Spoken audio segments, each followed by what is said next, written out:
Now we get to figure out how to compete with some of the biggest brands in the world. Like how do we really break through the noise? So this is all about competing with the kings of the mountain. So here's some questions for you to start off. We got a little social experiment. Woohoo! We love those, right? And it's been a few videos since we've done one. So here's another one that we put together for you. But here's some questions. How much do you value your free time? Think about that. How much, like if you had put a dollar value on it, how much do you value your free time per hour? Okay, not work hours, but per hour of free time, like on a Saturday or whatever. How much would you charge somebody if they offered to pay for 1 hour of your undivided attention? So let's say you're talking to me or Pedro or a stranger. Probably a stranger is better. How much would you charge them if you offered to pay, if you offered 1 hour of your undivided attention? How much would you accept in payment for that 1 hour or charge for that 1 hour? How much should you value your audience's time and attention when they allow you to share your message? Okay, how much is their time worth? In 2010, Eric Schmidt, former CEO of Google, said every 2 days now we create as much information as we did from the dawn of civilization up until 2003. Oh my goodness! Say that again, Daniel. Every 2 days now we create as much information as we did from the dawn of civilization up until 2003? Are you kidding me? So how valuable is people's time? When we talked about information overload and analysis paralysis in this course, but now this information is just getting out of control. It's just getting out of control. There's so much information and it's causing everybody's attention to become more and more valuable. We talked about the goldfish, right? The attention span of a goldfish, 9 seconds. On average, a human's attention span is now 8 seconds, less than that of a goldfish's. So our attention, how valuable is this attention that we're fighting for? Well, that's the question we wanted to figure out in this social experiment. With access to nearly unlimited information and distractions, exactly how much do people value their time and attention today? How are we going to figure this out? Well, we took 200 participants and we surveyed them, and we figured out that the average pay per hour of those participants, just those 200 participants, was $27.30 US dollars per hour. Okay, that's how much they on average got paid for an hour per hour. Okay. And then we asked them, how much do they value their free time outside of work? Okay. And how much would they need to be paid in order to participate in an 8-hour survey that requires their full attention and it takes place on a day that they have off of work? So we basically said, okay, let's pretend like you work Monday through Friday, but I want 8 hours of your time, undivided attention on Saturday, your day off. How much is that time worth to you? That's what we asked these people, okay? And the answer is it's extremely interesting. Now maybe you have a number in mind how much that 8 hours would be worth to you. Maybe a few $100, $500, $1,000, maybe $10,000, or maybe it would be priceless. 9% of participants, when we asked them this question, said no. You can't pay me any amount. My time is priceless. My time is priceless. We're like, okay, well, we'll exclude you from the experiment then because we're trying to figure out a real number here. But just so you know, 9% of people said, no, our time is priceless. You can't buy this 8 hours that you're asking for. So we excluded them from the rest of the results, and we figured out with the rest of the people, the 91% who did give us a number, they said that they would want an average payment of $429.12 for an 8-hour survey. Whoa, these guys are expensive. These guys are expensive, right? That comes out to $53.64 per hour. Wow. Okay, tough. Not going to get into the survey business thing because these guys are asking for a lot of money. So here's the interesting thing, though. They said that on average at work, they're getting paid $27.30, but they value an hour of their free time outside of work at $53.64. Or in other words, as you can see here, it's almost doubled, right? And there's what we discovered from this experiment is that there's also a good chance that you value your free time at twice your hourly work rate. That was our conclusion from this social experiment. There's a good chance you value your free time at twice your hourly work rate. So free time, extremely expensive. So big lessons here. Free time and attention are two of the things people value the most. And we have entered into a type of attention economy where you must fight for the attention of your audience if you want your message to survive. Now, we see things in the media that reinforce this message all day, every day. For example, here's an article that I found where even the movie industry is opting out of paying for the Super Bowl ads, or at least lots of a big portion of it, because most movie ads, they opted out of the Super Bowl big game because it costs $5.6 million for a 30-second spot. Most movies aren't even making $5.6 million profit. You realize that the majority of movies, they don't really make any money, right? And then you have the big winners that make all the money, right? So for most of them, that $5.6 million cost is just too expensive to try to have a spot during the big game. Here's some more numbers for you to show you how insane and out of control things are getting. Coca-Cola spends $4 billion a year, $4 billion a year on advertising in order to get your attention. The Volkswagen group of vehicles spends $6 billion a year. That includes multiple brands that you see here in the picture. $6 billion a year. Nestle, okay, they spend $7 billion a year on advertising. How are you going to compete against these guys? Check this out. Samsung spends $11 billion per year on advertising. Oh my gosh, $11 billion. They're actually the winners at the moment, the top spenders in the world for a corporation by itself, $11 billion, right? Now, to give you perspective with this $11 billion number, the GDP of Fiji is $5 billion. So you have an entire country of Fiji, okay, whose gross domestic product, that means the output, that's how much the entire country of individuals is producing as a nation per year, $5 billion, right? Just that one country, $5 billion, all the exchange that's happening, that's how much they're producing. And then you have this company, Samsung, that's doubling that. It's an independent corporation spending $11 billion just on their advertising. And then the GDP of Haiti, $8 billion. So Samsung is spending more on advertising than the entire economic output of Fiji and Haiti. Isn't that crazy? It is crazy. So how are you supposed to compete with these big dogs, with these kings in the mountain? So this is the reality for the top 1% of advertisers. We refer to these big dogs, these big spenders, these companies that are spending the billions per year as the kings of the mountain. They're on top and they seem to have all the power, and it seems extremely unfair, but don't despair. There's a solution. Oh, thank goodness. Got to this point in the course, there better be a solution, right? The solution, thankfully, with your winning microphone message is to follow the 1% rule of advertising. I've been doing this, Pedro's been doing this, our entire team's been doing this, our students have been doing this, we got friends, we've got family members, they've all been doing this, and here's how it works, okay? So step one, ignore 99% of your potential audience. You have to realize that the Samsungs and the Coca-Colas and the Nestles of this world, they're trying to sell to everybody at the same time, okay? P&G, all those guys, they're trying to go after everybody, okay? And remember, we're not trying to take, with our winning microphone message, we're not trying to take that shotgun approach. We're trying to take the rifle approach. So we need to take the rifle approach for things to be effective.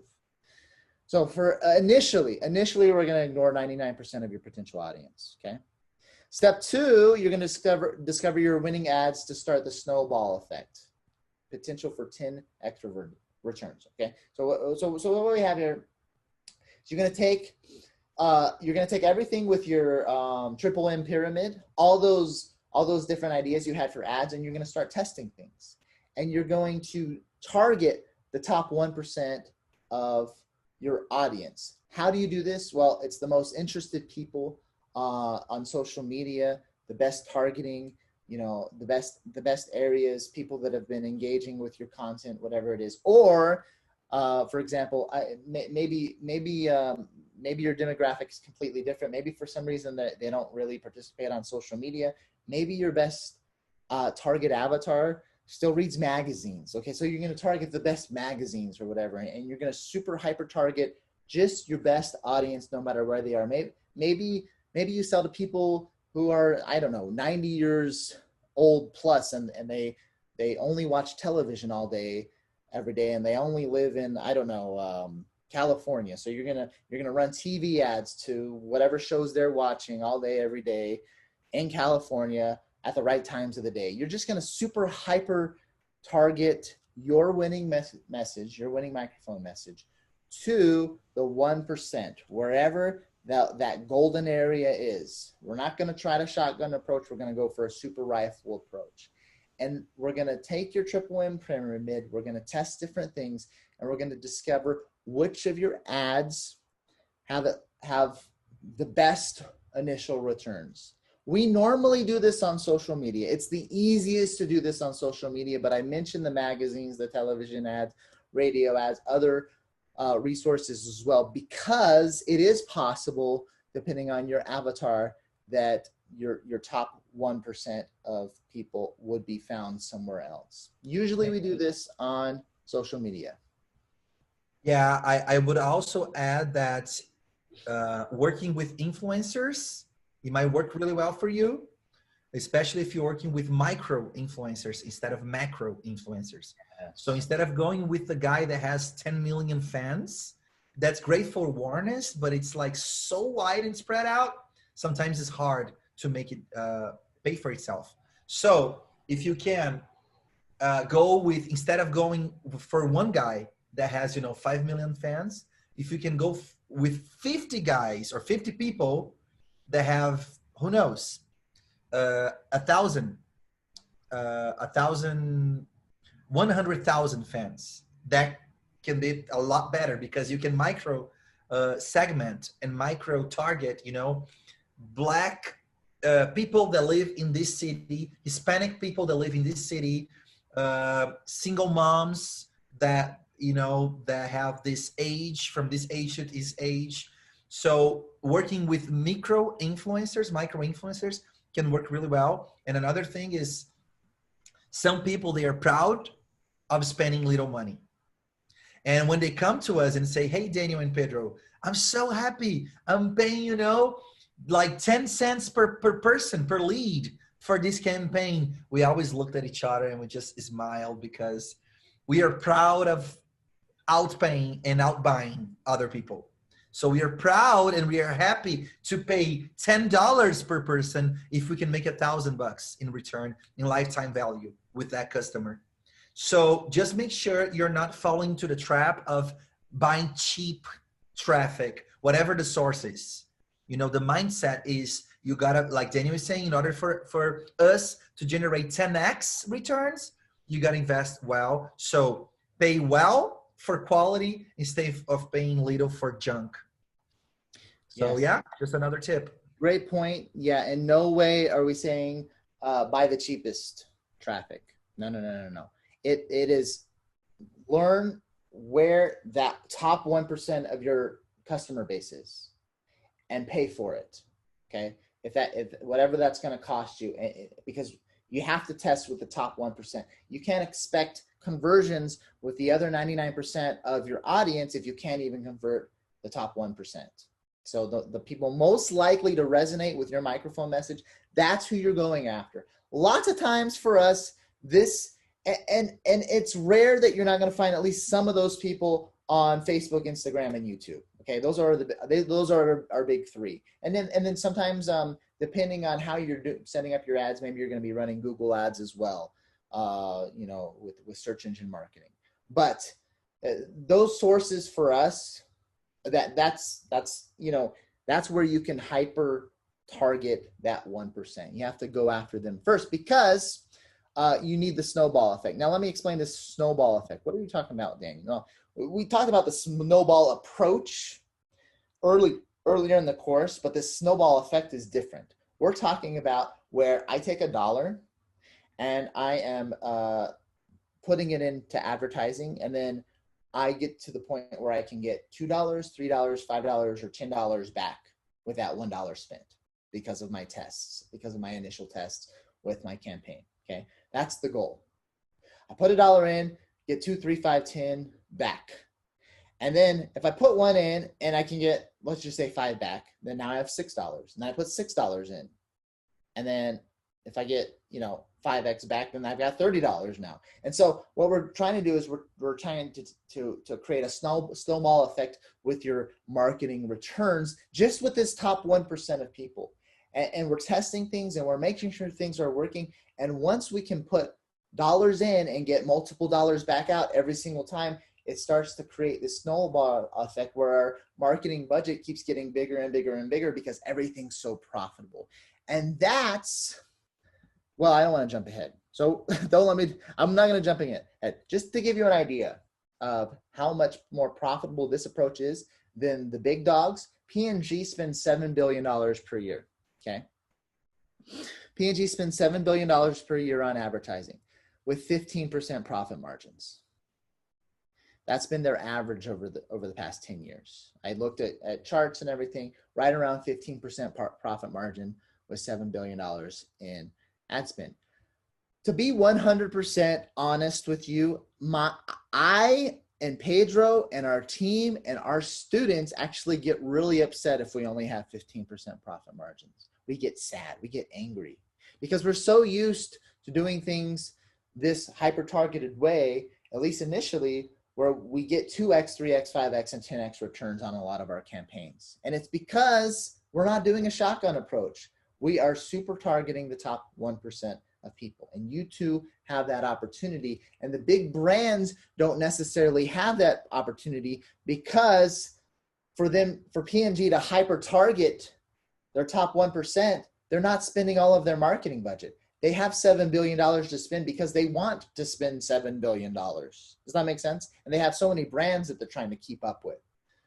That they want to keep making all this noise about these brands. And so for them to target the top 1% of people, they might only be spending a few $1 million in advertising. But for you and I spending a few $1 million on our top, our top customers, we come out huge winners because we get huge gains. So basically what I'm pointing out to you is as a smaller advertiser, because of the tools available to you, you actually have a huge opportunity because the tools allow us to hyper segment our audiences. Okay. So here we go. With the zone of opportunity, you follow the 1% rule of advertising to target the top 1% of your audience. What happens when you start to grow outside of this 1% is that the more you spend, the more you become like P&G, spending more and more and more, the lower your profit margins get. And the reason why is because you start to have more, instead of a rifle approach, you have more of a shotgun approach, and you start to target more and more people that aren't necessarily resonating with your winning microphone message. Does that make sense? So we start with the top 1%, and then it's okay to go down the road and say, okay, now I'm going to target the top 2% and top 3% and top 4% and top 5%. Usually, you don't need to go past that. Usually once you've targeted the top 5% of your potential audience, you're spending so much on advertising, you've got so many results that you start to run into other growth problems with your business because your winning microphone message is working. Your campaigns are working. Okay, so there we go. Follow that zone of opportunity. the 1% rule of advertising. And then the third step is to test tons of advertising angles using the triple M pyramid. It basically is to continue testing. So if you remember from the triple M pyramid, we've got your microphone message, your macro claims, and your micro claims. There's an amazing, amazing article. If you want to search for it, search for Facebook confirms Donald Trump Hillary on the social network during the 2016 election. This article points out that the Trump team in the 2016 election basically had a secret campaign going on in the background, and they ran 5.9 million ad variations with all of the different tests that they were doing versus the 66,000 different ad variations that Hillary Clinton ran. And so what they were doing is they were hyper targeting each ad so well with the different variations to see what would win. They were doing things so well that they were actually changing people's opinions on who they would vote for, and it wasn't being picked up by the pollsters. So the pollsters would ask people who they would vote for, and if you remember the 2016 election between Donald Trump and Hillary Clinton was ahead. And she was ahead all the way up till election day. And then all of a sudden, election night comes around and Donald Trump wins. 5.9 million ad variations. Sometimes people ask Pedro and I, yeah, I tested 5 ads. And one of them worked. How many more ads should I test? And then we show them this. We say, look at this.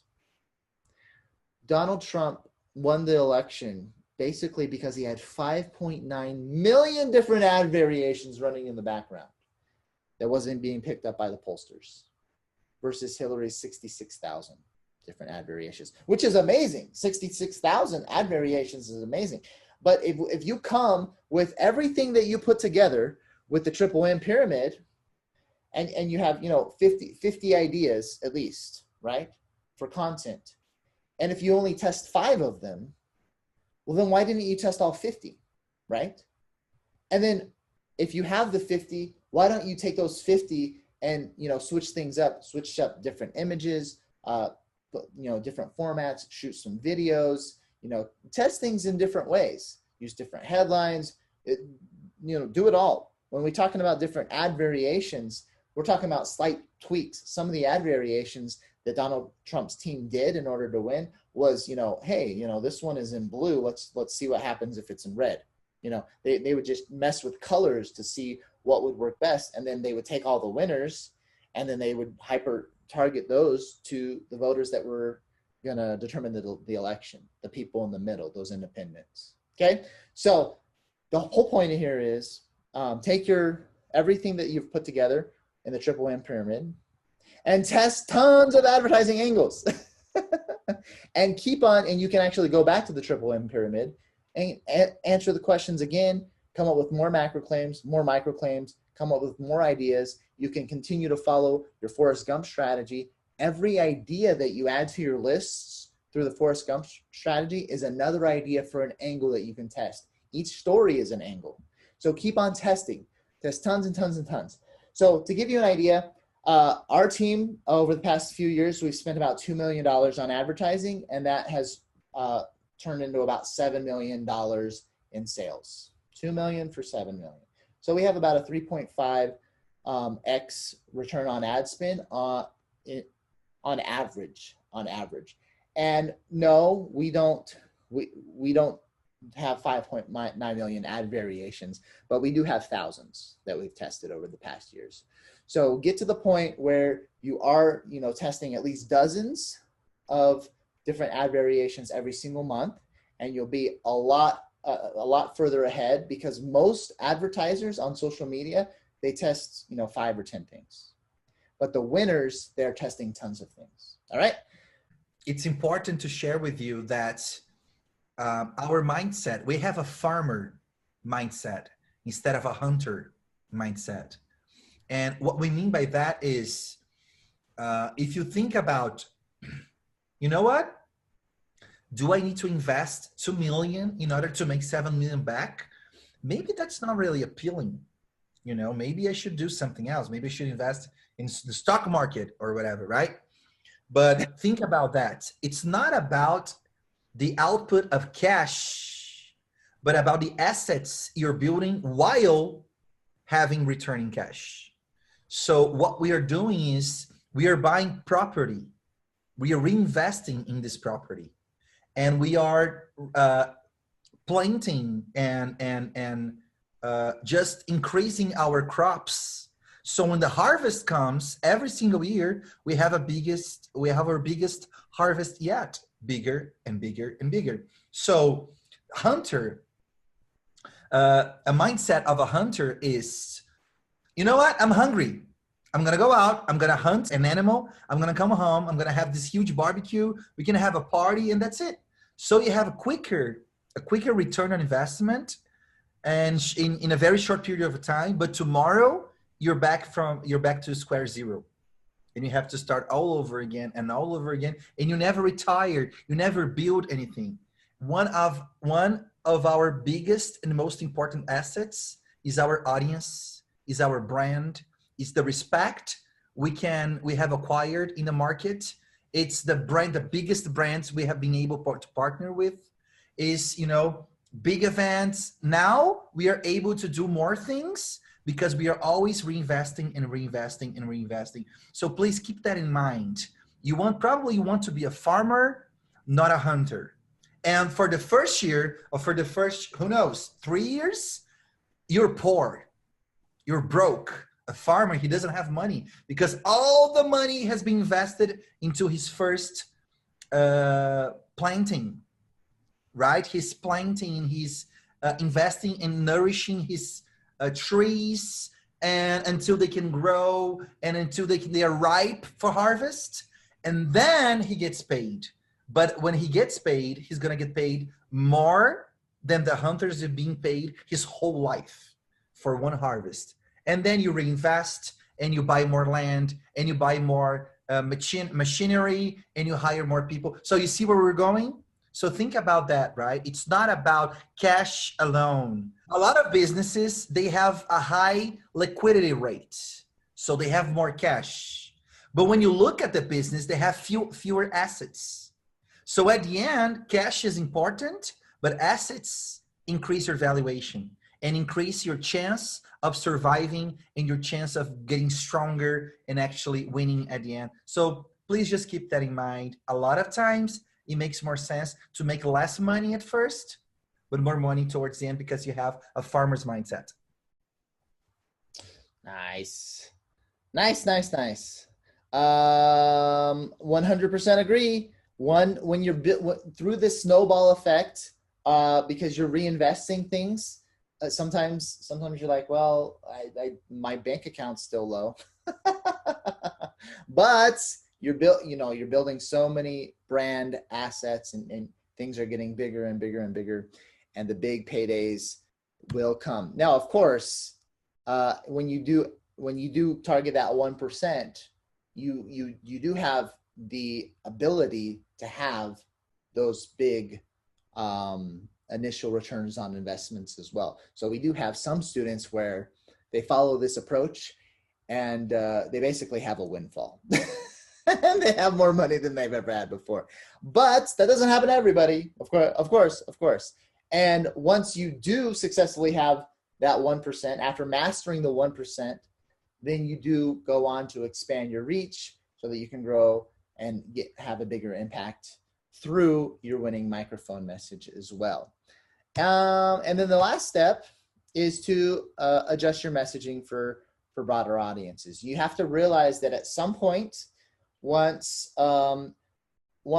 you've figured out what works for the warmest audiences, the people that are most interested in your winning microphone message, that when you go to a broader audience, sometimes you have to adjust things. Sometimes you have to adjust the way you talk to people. Sometimes you have to filter them or present different ideas or concepts to them in different ways so that they're attracted to your world before they become even warmer and then before they take action.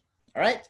So to sum up this video, Who do you consider to be the kings of the mountain that will compete for the time and attention of your audience? Who's the P&G? Who is the Coca-Cola?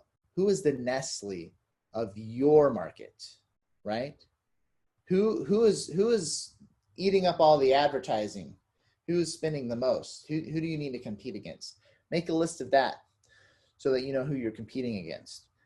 Where will you first plan on spreading your microphone message so you reach the top 1% of your audience? Okay, strategically plan that out. Where are you going to put your money first? You know, is Instagram the best for you? Is Facebook the best for you? And then, of course, you need to adjust your messaging for the different platforms that you're advertising on. If it's a television commercial, you've got, you know, normally 30 seconds or 1 minute to get your message in there. So what's the best places for that top 1% of your audience? And what do you need to adjust with your microphone message so that it connects the best? How would you describe the 1% of people who most likely resonate with your message? So we had the exercises early in the course where we talked about your audience and your avatar. Well, let's tune that even more. Like hyper targeted, who's really the most likely to buy? Who's an even more detailed avatar for your best buyers? Who's that 1%? And where does your ideal audience congregate? What social media sites, podcasts, local marketing opportunities, etc. should you target and go after? And what are the demographics for the top 1% of your audience? And what are their pains, needs, and desires? So like I said, we're going down the path of everything that you learned about audience and avatar. We are going to fine tune things even more to represent the top 1% so that you have the highest chances with your microphone message once you launch the campaign based off of your triple M pyramid. All right. And well, we've reached the end of the process. I've got one more special video for you with Pedro. A few more final closing thoughts, and we're going to share some surprises with you with those final thoughts here in the last video. So we will see you there. All right. Thank you for joining us in this episode of the Marketing Podcast Party. Please share this episode with your friends, family, and business partners. Also, remember that the party continues with your free copy of the Ideas That Influence book and interactive box experience. I wrote the book and created the box experience to help you with even more wildly successful marketing ideas. Head on over to bigideasbox.com to grab your copy. You'll get your copy for free.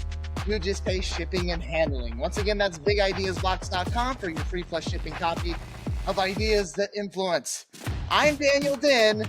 This is the Marketing Podcast Party, and I'll see you in the next episode.